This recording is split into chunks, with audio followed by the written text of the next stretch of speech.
নমস্কাৰ ষ্টুডিঅ'ৰ মাজত মই মিনহাস এই মুহূৰ্তৰ আটাইতকৈ গুৰুত্বপূৰ্ণ খবৰ বুলি ক'ব লাগিব বিজেপিৰ দুজন বিধায়ক কংগ্ৰেছ এআইডিএফ আৰু অগপৰ কেইবাজনো বিধায়ক আহিব ৰাইজৰ দললৈ ইতিমধ্যে এই কথা ঘোষণা কৰিছে ৰাইজৰ দলৰ ফালৰ পৰা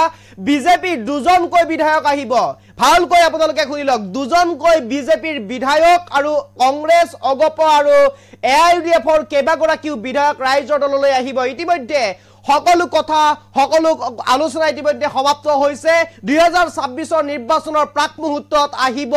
ৰাইজৰ দললৈ বিজেপিৰ পৰা দুজনকৈ বিধায়ক অহাৰ কথা উল্লেখ কৰিছে ইতিমধ্যে অখিল গগৈয়ে এই মুহূৰ্তত ৰাজনৈতিক বিগ ব্ৰেকিং নিউজ লৈ আহিবৰ কাৰণে চেষ্টা কৰিছো আপোনালোকৰ বাবে এই মুহূৰ্তৰ সবিশেষ বিজেপিৰ দুজন কংগ্ৰেছ অগপ আৰু এআইডিএফৰ কেইবাজনো বিধায়ক আহিব ৰাইজৰ দললৈ 26 নিৰ্বাচনৰ পূৰ্বে ৰাইজৰ দলত যোগ দিব বিধায়ক কেইজনে এই মুহূৰ্তৰ বিগ পলিটিক্যাল আপডেট ইতিমধ্যে এই কথা ঘোষণা কৰিছে ৰাইজৰ দলৰ সভাপতি তথা বিধায়ক অখিল গগৈয়ে কাজিৰঙাত সংবাদ মেল পাতি এই কথা উল্লেখ কৰিলে বিধায়ক গৰাকীয়ে এই মুহূৰ্তৰ আটাইতকৈ গুৰুত্বপূৰ্ণ খবৰ বিজেপিৰ দুজন বিধায়ক কংগ্ৰেছ এআইডিএফ আৰু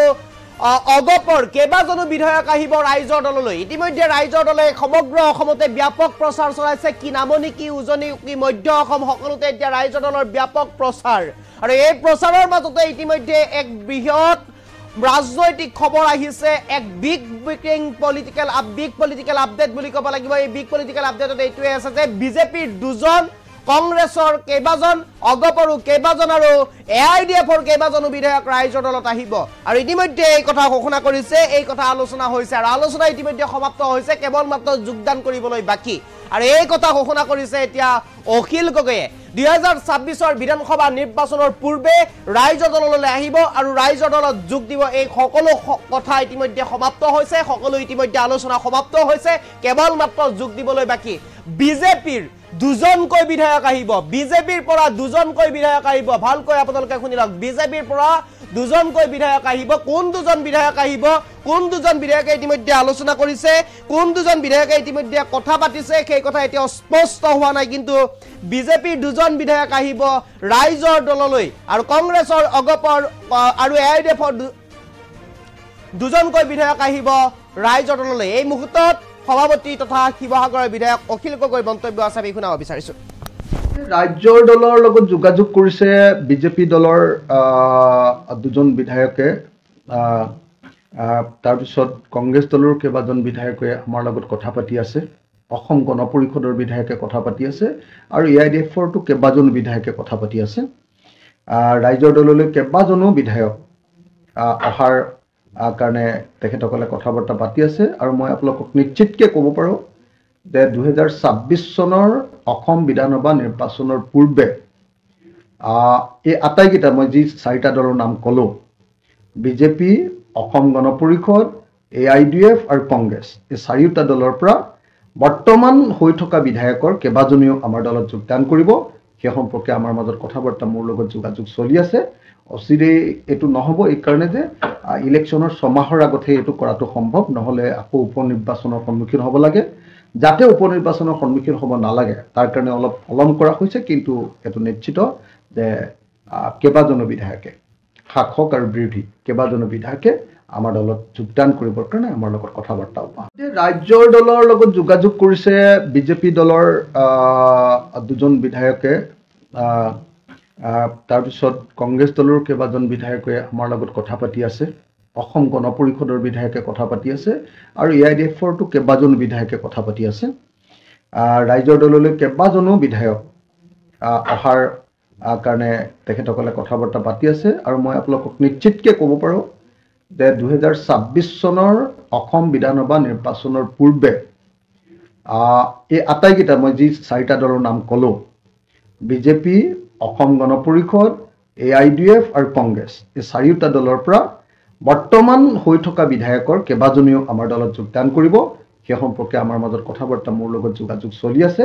অচিৰে এইটো নহ'ব এই কাৰণে যে ইলেকশ্যনৰ ছমাহৰ আগতে এইটো কৰাটো সম্ভৱ নহ'লে আকৌ উপ নিৰ্বাচনৰ সন্মুখীন হ'ব লাগে যাতে উপ নিৰ্বাচনৰ সন্মুখীন হ'ব নালাগে তাৰ কাৰণে অলপ পলম কৰা হৈছে কিন্তু এইটো নিশ্চিত যে কেইবাজনো বিধায়কে শাসক আৰু বিৰোধী কেইবাজনো বিধায়কে আমাৰ দলত যোগদান কৰিবৰ কাৰণে আমাৰ লগত কথা বাৰ্তা পাওঁ। ৰাজ্যৰ দলৰ লগত যোগাযোগ কৰিছে বিজেপি দলৰ দুজন বিধায়কে, তাৰপিছত কংগ্ৰেছ দলৰ কেইবাজন বিধায়কে আমাৰ লগত কথা পাতি আছে, অসম গণ পৰিষদৰ বিধায়কে কথা পাতি আছে, আৰু AIDFৰতো কেইবাজন বিধায়কে কথা পাতি আছে। ৰাইজৰ দললৈ কেইবাজনো বিধায়ক অহাৰ কাৰণে তেখেতসকলে কথা বাৰ্তা পাতি আছে, আৰু মই আপোনালোকক নিশ্চিতকৈ ক'ব পাৰোঁ যে 2026 চনৰ অসম বিধানসভা নিৰ্বাচনৰ পূৰ্বে এই আটাইকেইটা মই যি 4টা দলৰ নাম ক'লোঁ, বিজেপি, অসম গণ পৰিষদ, AIDF আৰু কংগ্ৰেছ, এই 4টা দলৰ পৰা বৰ্তমান হৈ থকা বিধায়কৰ কেইবাজনীও আমাৰ দলত যোগদান কৰিব। সেই সম্পৰ্কে আমাৰ মাজত কথা বাৰ্তা মোৰ লগত যোগাযোগ চলি আছে। অচিৰেই এইটো নহ'ব, এইকাৰণে যে ইলেকশ্যনৰ 6 মাহৰ আগতহে এইটো কৰাটো সম্ভৱ, নহ'লে আকৌ উপ নিৰ্বাচনৰ সন্মুখীন হ'ব লাগে। যাতে উপ নিৰ্বাচনৰ সন্মুখীন হ'ব নালাগে তাৰ কাৰণে অলপ পলম কৰা হৈছে, কিন্তু এইটো নিশ্চিত যে কেইবাজনো বিধায়কে, শাসক আৰু বিৰোধী কেইবাজনো বিধায়কে আমাৰ দলত যোগদান কৰিবৰ কাৰণে আমাৰ লগত কথা বাৰ্তা পাওঁ। ৰাজ্যৰ দলৰ লগত যোগাযোগ কৰিছে বিজেপি দলৰ দুজন বিধায়কে, তাৰপিছত কংগ্ৰেছ দলৰ কেইবাজন বিধায়কে আমাৰ লগত কথা পাতি আছে, অসম গণ পৰিষদৰ বিধায়কে কথা পাতি আছে, আৰু AIDFৰতো কেইবাজন বিধায়কে কথা পাতি আছে। ৰাইজৰ দললৈ কেইবাজনো বিধায়ক অহাৰ কাৰণে তেখেতসকলে কথা বাৰ্তা পাতি আছে, আৰু মই আপোনালোকক নিশ্চিতকৈ ক'ব পাৰোঁ যে 2026 চনৰ অসম বিধানসভা নিৰ্বাচনৰ পূৰ্বে এই আটাইকেইটা মই যি 4টা দলৰ নাম ক'লোঁ, বিজেপি, অসম গণ পৰিষদ, AIDF আৰু কংগ্ৰেছ, এই 4টা দলৰ পৰা বৰ্তমান হৈ থকা বিধায়কৰ কেইবাজনীও আমাৰ দলত যোগদান কৰিব। সেই সম্পৰ্কে আমাৰ মাজত কথা বাৰ্তা মোৰ লগত যোগাযোগ চলি আছে। অচিৰেই এইটো নহ'ব, এইকাৰণে যে ইলেকশ্যনৰ 6 মাহৰ আগতহে এইটো কৰাটো সম্ভৱ, নহ'লে আকৌ উপ নিৰ্বাচনৰ সন্মুখীন হ'ব লাগে। যাতে উপ নিৰ্বাচনৰ সন্মুখীন হ'ব নালাগে তাৰ কাৰণে অলপ পলম কৰা হৈছে, কিন্তু এইটো নিশ্চিত যে কেইবাজনো বিধায়কে, শাসক আৰু বিৰোধী কেইবাজনো বিধায়কে আমাৰ দলত যোগদান কৰিবৰ কাৰণে আমাৰ লগত কথা বাৰ্তা পাওঁ। ৰাজ্যৰ দলৰ লগত যোগাযোগ কৰিছে বিজেপি দলৰ দুজন বিধায়কে, তাৰপিছত কংগ্ৰেছ দলৰ কেইবাজন বিধায়কে আমাৰ লগত কথা পাতি আছে, অসম গণ পৰিষদৰ বিধায়কে কথা পাতি আছে, আৰু AIDFৰতো কেইবাজন বিধায়কে কথা পাতি আছে। ৰাইজৰ দললৈ কেইবাজনো বিধায়ক অহাৰ কাৰণে তেখেতসকলে কথা বাৰ্তা পাতি আছে, আৰু মই আপোনালোকক নিশ্চিতকৈ ক'ব পাৰোঁ যে 2026 চনৰ অসম বিধানসভা নিৰ্বাচনৰ পূৰ্বে এই আটাইকেইটা মই যি 4টা দলৰ নাম ক'লোঁ, বিজেপি, অসম গণ পৰিষদ, AIDF আৰু কংগ্ৰেছ, এই 4টা দলৰ পৰা বৰ্তমান হৈ থকা বিধায়কৰ কেইবাজনীও আমাৰ দলত যোগদান কৰিব। সেই সম্পৰ্কে আমাৰ মাজত কথা বাৰ্তা মোৰ লগত যোগাযোগ চলি আছে। অচিৰেই এইটো নহ'ব, এইকাৰণে যে ইলেকশ্যনৰ 6 মাহৰ আগতহে এইটো কৰাটো সম্ভৱ, নহ'লে আকৌ উপ নিৰ্বাচনৰ সন্মুখীন হ'ব লাগে। যাতে উপ নিৰ্বাচনৰ সন্মুখীন হ'ব নালাগে তাৰ কাৰণে অলপ পলম কৰা হৈছে, কিন্তু এইটো নিশ্চিত যে কেইবাজনো বিধায়কে, শাসক আৰু বিৰোধী কেইবাজনো বিধায়কে আমাৰ দলত যোগদান কৰিবৰ কাৰণে আমাৰ লগত কথা বাৰ্তা পাওঁ। ৰাজ্যৰ দলৰ লগত যোগাযোগ কৰিছে বিজেপি দলৰ দুজন বিধায়কে, তাৰপিছত কংগ্ৰেছ দলৰ কেইবাজন বিধায়কে আমাৰ লগত কথা পাতি আছে, অসম গণ পৰিষদৰ বিধায়কে কথা পাতি আছে, আৰু AIDFৰতো কেইবাজন বিধায়কে কথা পাতি আছে। ৰাইজৰ দললৈ কেইবাজনো বিধায়ক অহাৰ কাৰণে তেখেতসকলে কথা বাৰ্তা পাতি আছে, আৰু মই আপোনালোকক নিশ্চিতকৈ ক'ব পাৰোঁ যে 2026 চনৰ অসম বিধানসভা নিৰ্বাচনৰ পূৰ্বে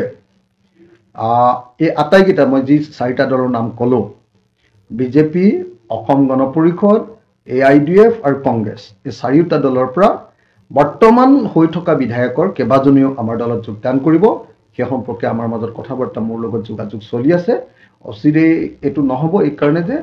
ইলেকশ্যনৰ 6 মাহৰ আগতহে এইটো কৰাটো সম্ভৱ, নহ'লে আকৌ উপ নিৰ্বাচনৰ সন্মুখীন হ'ব লাগে। যাতে উপ নিৰ্বাচনৰ সন্মুখীন হ'ব নালাগে তাৰ কাৰণে অলপ পলম কৰা হৈছে, কিন্তু এইটো নিশ্চিত যে কেইবাজনো বিধায়কে,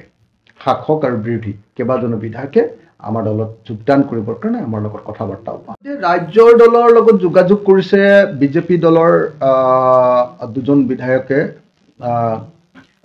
তাৰপিছত কংগ্ৰেছ দলৰ কেইবাজন বিধায়কে আমাৰ লগত কথা পাতি আছে, অসম গণ পৰিষদৰ বিধায়কে কথা পাতি আছে, আৰু AIDFৰতো কেইবাজন বিধায়কে কথা পাতি আছে। ৰাইজৰ দললৈ কেইবাজনো বিধায়ক অহাৰ কাৰণে তেখেতসকলে কথা বাৰ্তা পাতি আছে আৰু মই আপোনালোকক নিশ্চিতকৈ ক'ব পাৰোঁ যে 2026 চনৰ অসম বিধানসভা নিৰ্বাচনৰ পূৰ্বে এই আটাইকেইটা মই যি 4টা দলৰ নাম ক'লোঁ, বিজেপি, অসম গণ পৰিষদ, AIDF আৰু কংগ্ৰেছ, এই 4টা দলৰ পৰা বৰ্তমান হৈ থকা বিধায়কৰ কেইবাজনীও আমাৰ দলত যোগদান কৰিব। সেই সম্পৰ্কে আমাৰ মাজত কথা বাৰ্তা মোৰ লগত যোগাযোগ চলি আছে। অচিৰেই এইটো নহ'ব, এইকাৰণে যে ইলেকশ্যনৰ 6 মাহৰ আগতহে এইটো কৰাটো সম্ভৱ, নহ'লে আকৌ উপ নিৰ্বাচনৰ সন্মুখীন হ'ব লাগে। যাতে উপ নিৰ্বাচনৰ সন্মুখীন হ'ব নালাগে তাৰ কাৰণে অলপ পলম কৰা হৈছে, কিন্তু এইটো নিশ্চিত যে কেইবাজনো বিধায়কে, শাসক আৰু বিৰোধী কেইবাজনো বিধায়কে আমাৰ দলত যোগদান কৰিবৰ কাৰণে আমাৰ লগত কথা বাৰ্তা হ'ব। ৰাজ্যৰ